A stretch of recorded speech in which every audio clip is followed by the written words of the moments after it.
नमस्कार, मैं Sunita Sharma the media vibes में आपका स्वागत है। आज हम मिलने जा रहे हैं शंकराचार्य ज्योतिर्मठ शंकराचार्य जी श्री अविमुक्तेश्वरानंद सरस्वती महाराज जी से, जो हमेशा गाय और गंगा के अभियान के लिए, गंगा साफ अभियान के लिए हमेशा सतर्क रहते हैं। वो गाय को राष्ट्रीय माता का दर्जा दिलाना चाहते हैं, इसीलिए गाय को रमा कह के पुकारते हैं। राष्ट्र का राम, माता का माँ। क्यों ये हमेशा कंट्रोवर्सीज में घिरे रहते हैं? क्यों हमेशा इनके ऊपर आरोप लगा रहता है?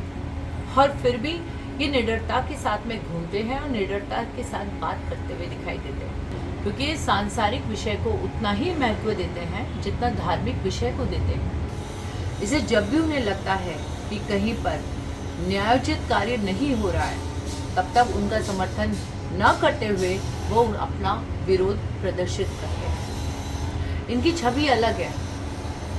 आप देख सकते हैं कि पहले शंकराचार्य की भूमिका सिर्फ दार्शनिक और धार्मिक दायरे में ही रहती थी। वे कभी भी जन आंदोलन और राजनीतिक बहस से दूर रहते थे, उनके बीच में नहीं बोलते थे, और मठ परंपरा और धर्म पर ही उनका पूरा जोर हुआ करता था। लेकिन अविमुक्तेश्वरानंद जी इनसे विभिन्न है, अलग है। वो अपनी अलग ही भूमिका में निभाते हैं। वे सभी मुद्दों पर खुलकर और निडरता से बात करते हैं, चाहे वो सामाजिक हो या राजनीतिक हो। केदारनाथ सोना विवाद, गंगा सफाई अभियान, गौरक्षा, राम मंदिर, उन्होंने हर विवाद के ऊपर अपना विचार रखा है। समाज धर्म से परे नहीं है, और इसी जागरूकता को बढ़ाने के लिए वे आध्यात्मिक कार्यकर्ता के रूप में हमेशा कार्यरत रहते हैं। उन्हें आलोचनाओं से फर्क नहीं पड़ता, उन्हें विवादों से भी फर्क नहीं पड़ता, लेकिन अधर्म और अन्याय को बर्दाश्त नहीं कर सकते। यह कर्म योगी है जो कर्म से धर्म को जोड़ रहे हैं। आइए मिलते हैं इनसे।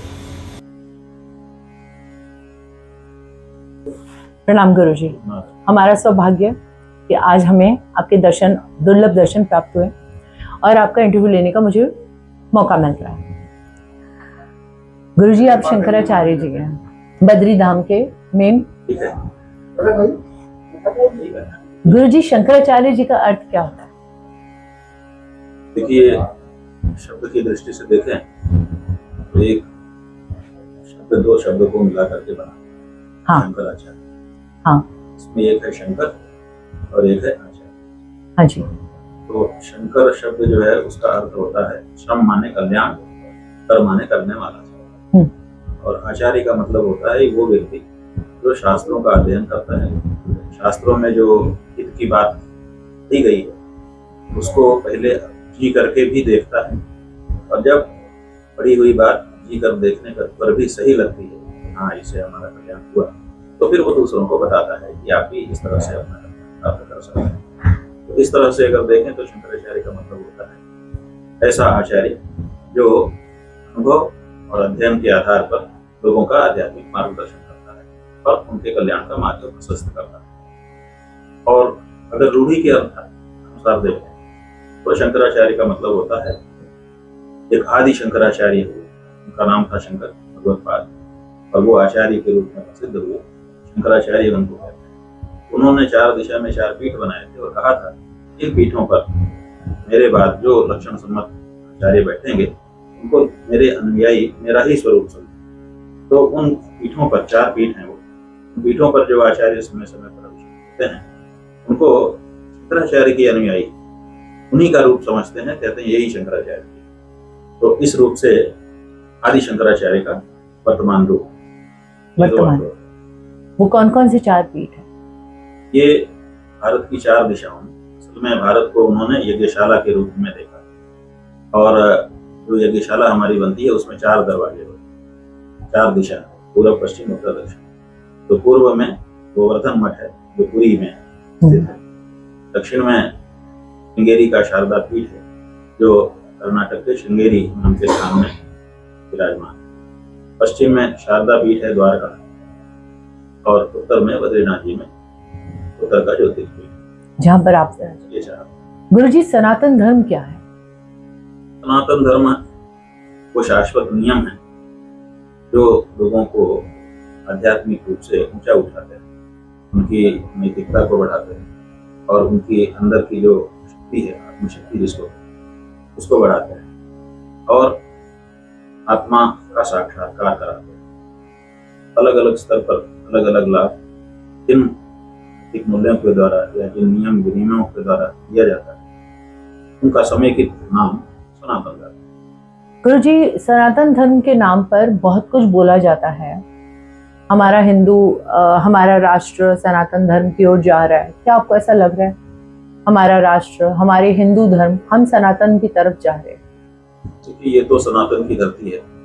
हाँ, यहाँ तो सनातन ही रहा है। बीच में ये अलग अलग जगह से लोग आए और उन्होंने सनातन को क्षति पहुंचाने की कोशिश की।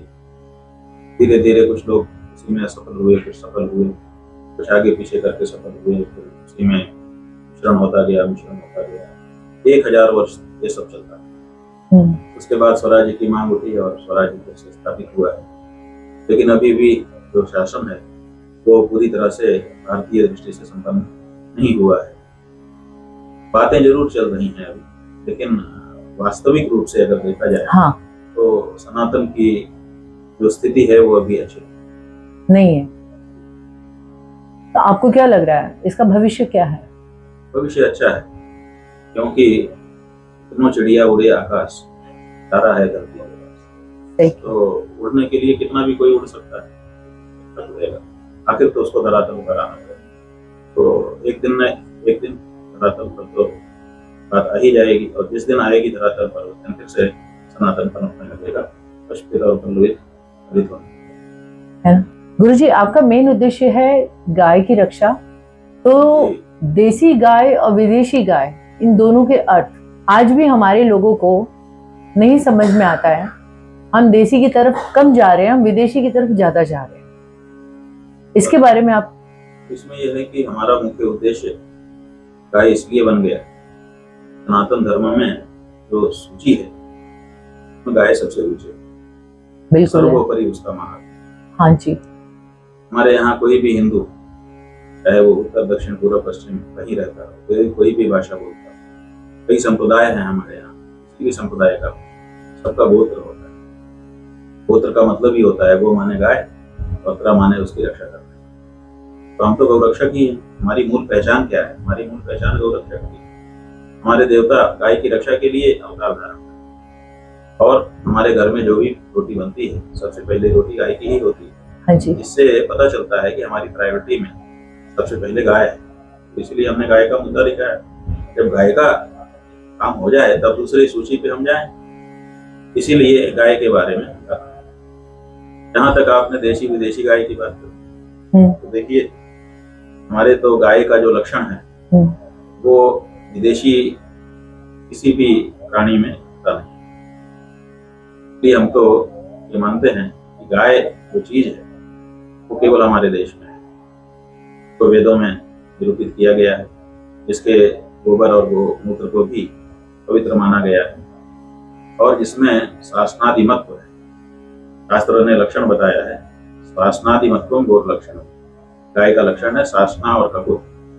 शासना होता है गले का कंबल, हाँ, गले में ऐसा एक कंबल जैसा बिल्कुल लटकता रहता है, और ककुत का मतलब होता है उसके कंधे पर एक भार। हाँ जी। तो ये, और किसी भी देश की, पूरे विश्व में किसी भी देश की जो गाय नामधारी प्राणी जंतु है उसमें नहीं है, ये केवल हमारे देश की गाय हाँ, है। बिल्कुल। तो इसीलिए गाय नाम से केवल हमारे देश की जो अपनी गाय है उसी को कहा जाना चाहिए। बाकी को भी गाय कहा जा रहा है, ये हम समझते हैं ये दुर्भाग्यपूर्ण है, तो और नाम देना चाहिए। गाय कह करके आप ऐसा भ्रम उत्पन्न कर दे रहे हैं कि जिसके कारण दिक्कत हो रही है। लोग कहते हैं कि हम वैज्ञानिक दृष्टि से संपन्न हो गए हैं, धर्म में नहीं और विज्ञान में मानते हैं। तो विज्ञान ने भी 2 नाम दिए, बोस टोरस और बोस इंडिकस। बिल्कुल। तो जब विज्ञान आपका 2 नाम दे रहा है तो आप उसको सबको एक जैसा क्यों कह रहे हैं? गाय के बारे में आप नहीं जानते हो, उसका जो दूध है, उस दूध का दो नाम रख दिया है, A1 और A2। बिल्कुल उसके बाद आप दोनों में भेद नहीं कर रहे हो कि सब गाय का दूध कैसे हो सकता है। बिल्कुल। हमारे शास्त्रों ने कहा गोमये वसते लक्ष्मी ही, गोबर में लक्ष्मी रहती है। बिल्कुल। आपने उसको बुला दिया, आप कह रहे हैं कि हम श्वेत क्रांति लाएंगे, गाय के दूध का उत्पाद बढ़ाएंगे और उससे धनी हो जाएंगे। हमारे किसी शास्त्र में भूल से भी, इतने सारे शास्त्र करोड़ों बन गए, भूल से भी किसी ने कभी नहीं कहा कि गो दुग्धे वसते लक्ष्मी, गो घृते वसते लक्ष्मी, गाय के दूध में लक्ष्मी है, ऐसा भूल से भी किसी ने नहीं कहा है। गो वसते लक्ष्मी हजार जगह कहा गया है। तो ऐसी परिस्थिति में आप अपनी दृष्टि को ही जब खो देंगे तो क्या होगा। अब गाय के दूध में आपने धन खोजने की चेष्टा कर ली, अब गाय के दूध में धन कम आ रहा है, रोग ज्यादा आ रहे हैं। exactly. श्वेत क्रांति को बढ़ाने के लिए भारत में सबसे ज्यादा काम पंजाब ने किया कि हम करेंगे, और उन्होंने खूब दूध बढ़ाया। और कैसे बढ़ाया, वही संकरीकरण करके और विदेशी नस्ल की तथाकथित गाय को लाकर। और उसका परिणाम ये हो गया कि आज वहां से एक ट्रेन जाती है दिल्ली रोज, कैंसर की, और उसका नाम है कैंसर एक्सप्रेस। यस, बीकानेर जाती है। बीकानेर में उसका एक अस्पताल है जो फ्री में इलाज कराता है, और वो ट्रेन में सारे के सारे सिर्फ कैंसर पेशेंट वो इसी दूध को पी करके सब कैंसर वाले हो गए हैं।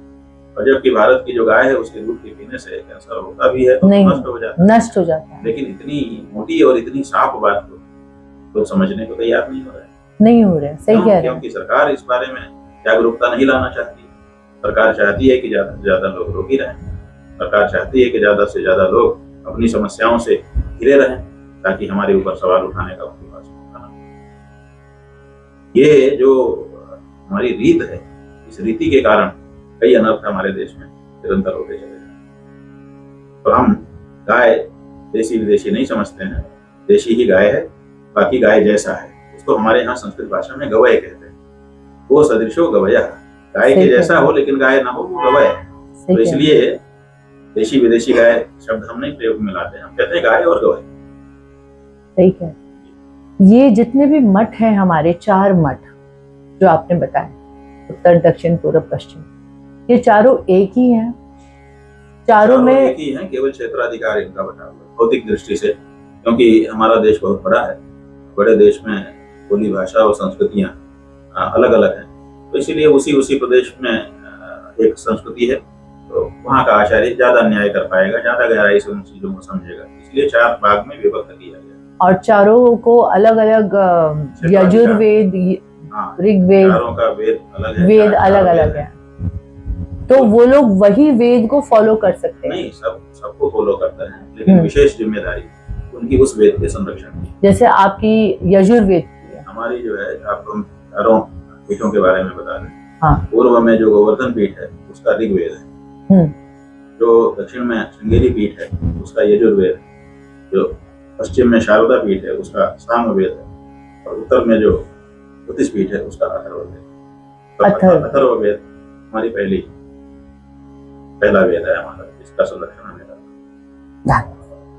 अच्छा, लोग कहते हैं कि आप राजनीति में तो रुचि बिल्कुल नहीं रखते हैं। स्वाभाविक है, धार्मिक होने के नाते। लेकिन शिवसेना के नेता संजय निरुपम जी का कहना है, आप इसके विषय में क्या कहना चाहेंगे? क्या कहना है? कि आप राजनीति में रुचि रखते हैं और नहीं, रुचि नहीं रखते। देखिए आप नहीं रखते हैं, ये मेरा कहना है। लेकिन संजय निरुपम जी का कहना है कि आप राजनीति में रुचि रखते हैं। सही। तो हम ये कहना चाहेंगे कि रुचि रखना ये एक अलग वस्तु है। हाँ। और उस बारे में बात करना ये अलग वस्तु है। बिल्कुल। राजनीति के बारे में हमको बार बार बात करनी पड़ रही है। हाँ। उसको देख करके हो सकता है कि संजय निरुपम को ये लगता हो ये राजनीति में रुचि रखते हैं। एक्चुअली आपने उद्धव जी के लिए कहा था कि उनके साथ में अन्याय हुआ है, उसके ऊपर। तो हम रुचि रखने के कारण राजनीति में नहीं बार बार बोलते। राजनीति हमको बार बार परेशान करती है। जब हम गौ रक्षा के लिए चलते हैं तो वो लोग लाइसेंस बांट देते हैं कि आप गाय का कत्ल करिए, गाय का मांस बेचिए, हम आपको लाइसेंस देते हैं। तो हमको राजनीति के कारण गौ हत्या देखनी पड़ती है। तो राजनीति हमारे केंद्र में हो जाती है। हम जब नैतिकता का बोध कराते हैं तो वो लोग कानून लेके आ जाते हैं संसद से कि एडल्टरी जो है कोई अपराधी नहीं है। जिस कानून के कारण समलैंगिकता इस देश में सजा देती थी, अब उन्होंने कह दिया कि ये तो बहुत सहज बात है, ये तो एक मनुष्य की प्रवृत्ति है। तो जब ऐसे, और हमारे धार्मिक कानूनों में बहुत सारी जगहों पर नए नए कानून ला करके वो हस्तक्षेप कर रहे हैं, हमारे मठों में हस्तक्षेप कर रहे हैं, हमारी चीजों में हस्तक्षेप कर रहे हैं, हमारी गंगा में, हमारी गाय में, हमारे गोविंद में, सब जगह में हस्तक्षेप कर रहे हैं। अयोध्या में मंदिर की लड़ाई लड़ी धर्माचार्यों ने लंबे समय तक। लड़ने के बाद जब मंदिर प्राप्त किया तो उन्होंने अपने कार्यकर्ताओं को बैठा दिया, संतों महंतों धर्माचार्यों को अलग कर दिया, उनके ट्रस्ट को अलग कर दिया। तो जब राजनीति बार बार आकर के हमको तंग करती है तो स्वाभाविक है उसकी तरफ हमारा ध्यान जाता है। रुचि नहीं है लेकिन परेशान करती है, इसीलिए उसमें बोलना पड़ता है। इसको संजय निरूपम या उनके जैसा विचार रखने वाले सभी लोगों को समझना होगा कि हमको क्या समस्या है कि बार बार राजनीति आकर के खड़ी हो जाती है। धर्म के मामलों में ये हस्तक्षेप क्यों कर रहे हैं राजनीति वाले? राम मंदिर पर भी आपने अपना विरोध जताया, ठीक है, तो हमारा विरोध तो प्रमाणित हो गया। हमारा विरोध नहीं था। अब उस समय विरोध कह सकते थे, हाँ, लेकिन आज तो कम से कम ये कहना चाहिए कि आपने विरोध नहीं किया था, सच कहा था। क्योंकि आपने ही सच कहा था। ये बात तो प्रमाणित होगी। हमने तो जब, और आपने तो निमंत्रण भी अस्वीकार कर दिया। बात यह है कि मंदिर बनने के बाद ही ना निमंत्रण की बात हो सकती थी। मंदिर बनने देना चाहिए था, धीरज रखना चाहिए। आपके नए शंकराचार्य बनने पर भी विवाद हुआ था, सन्यासी अखाड़े ने आपत्ति जताई थी। हम बहुत दिन से मांग रहे हैं लोगों से कि किस सन्यासी अखाड़े ने आपत्ति दर्ज की थी, उसका कोई तो प्रस्ताव होगा। लेकिन ये मैटर रहा, किसी सन्यासी के अखाड़े का कोई प्रस्ताव हमारे विरोध में आज तक तो कोई नहीं लेके आया सामने। लेकिन ये बात बार बार कही जाती है कि सन्यासी अखाड़े विरोध कर रहे हैं। कौन सा सन्यासी अखाड़ा विरोध कर रहा है? कौन सा प्रस्ताव है आपके पास? कहाँ आपने देखा है? बताइए। झूठ बात फैलाते हैं आप लोग। किसी सन्यासी अखाड़े ने कोई प्रस्ताव नहीं किया हमारे विरोध में, सबने स्वागत किया है। ये ऐसा होता है, अखाड़े में 1000 सन्यासी होते हैं, कोई एक सन्यासी खड़ा होके आप लोगों को बाइट दे देता है, आप उसको अखाड़ा मान लेते हो? कोई सांसद कहीं खड़ा होके कोई वक्तव्य देगा, वो संसद की कार्यवाही में आएगा। संसद की कार्यवाही में जो आता है, संसद में जो पारित होता है, वो प्रस्ताव होता है। तो किस अखाड़े में कौन सा प्रस्ताव हमारे विरुद्ध 3 साल हो गए पारित हुआ? बताइए। किसी अखाड़े में नहीं हुआ। किसी अखाड़े का कोई व्यक्ति किसी कारण से, पैसे, प्रलोभन से, इससे उससे, व्यवहार से, जाने किससे या निजी खुन्नस से अगर कहीं कोई कुछ वक्तव्य देता है तो उसको अखाड़े का वक्तव्य करके अखाड़े को बदनाम करेंगे आप? किसी अखाड़े ने कोई प्रस्ताव आज तक हमारे विरोध में पारित नहीं किया, बल्कि सब अखाड़ों के लोग नियमित रूप से हमसे संपर्क में रहते हैं और स्वागत करते हैं। केदारनाथ जी में भी 228 किलो सोने की कुछ चोरी हुई थी, तो ये बात भी सामने आई थी और आप ही लेकर आए। भाई, हम लेकर के नहीं आए।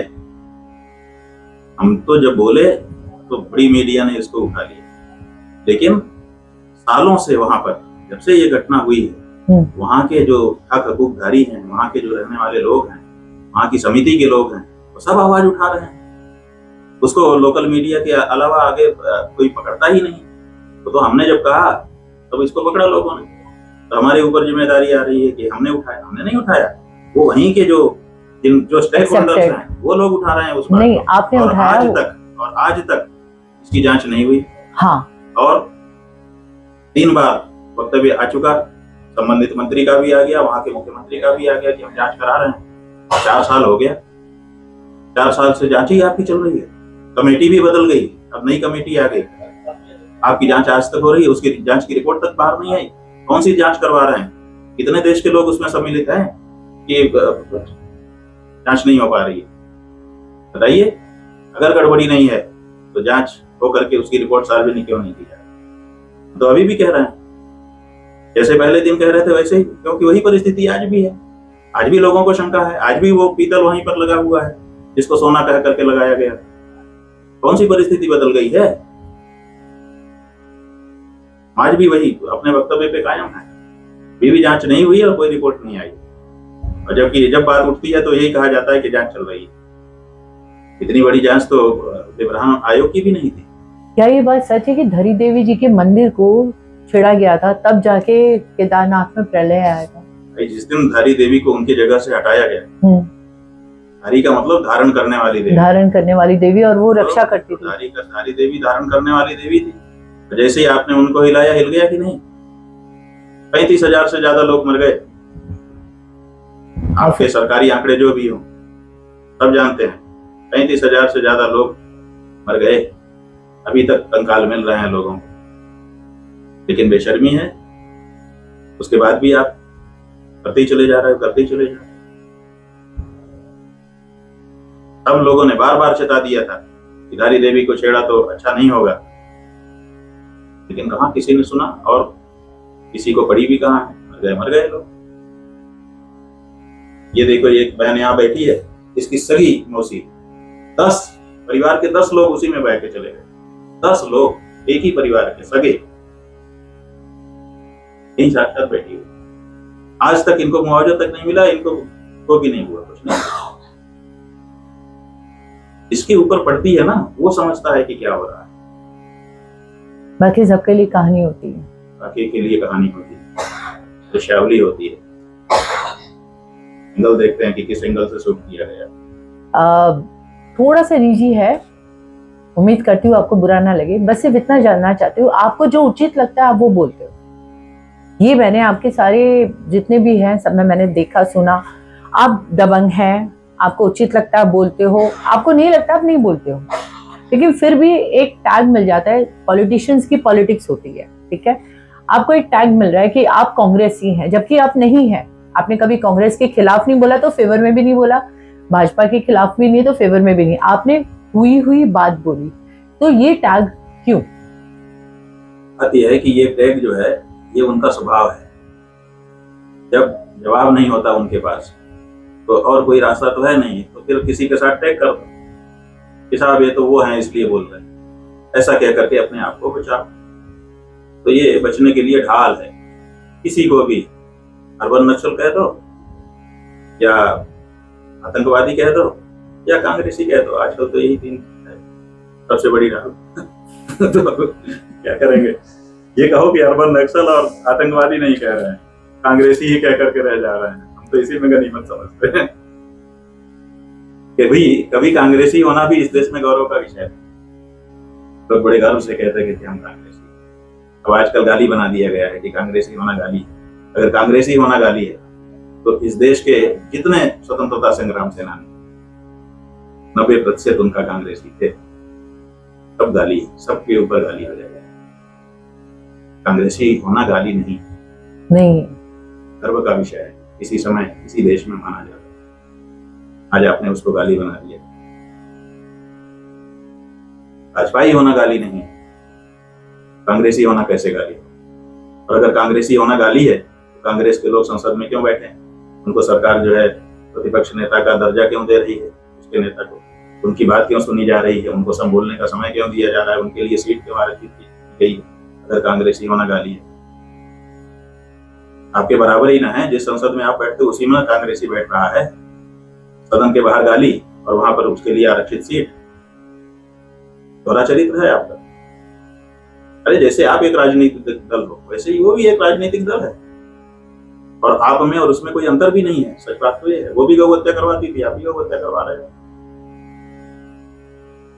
क्या फर्क है? वो भी गंगा को बांध रहे थे, आप भी गंगा को बांध रहे थे। क्या फर्क है बताओ?